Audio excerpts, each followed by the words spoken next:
Well, so misinformation and disinformation, I think the primary distinction between the two is the intention behind the action. So with misinformation, you may unintentionally be spreading something that is false or that is incomplete or inaccurate. So sometimes something can be misleading because of the way it's framed, a picture taken out of context, right? For example. So plenty of people, after October 7th, with everything going on in Gaza, we saw a lot of photos of Gaza, going around, and some of them, with quick reverse image searches, you could see these were pictures from Ukraine or from Syria.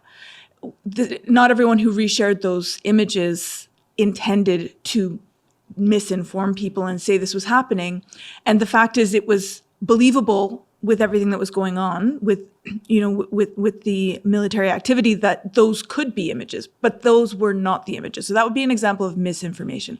It's possible somebody started out with the intent to disinform, and that's where disinformation comes in, and it's much more nefarious.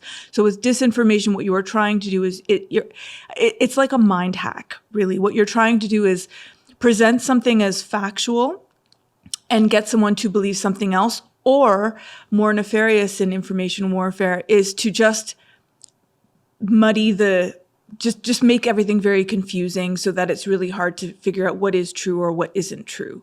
And that's actually where we start to get into things like influence, malign influence, where then you're trying to take the information space and use it to influence people's behaviors in ways that are really usually against their interests. Another term for that would be something like active measures. I like to call that the stop hitting yourself thing, where your brother or your sister would be like using your hand to hit yourself. It's making people, it's hacking their minds. It's using disinformation and manipulation to get them to act against their own interests.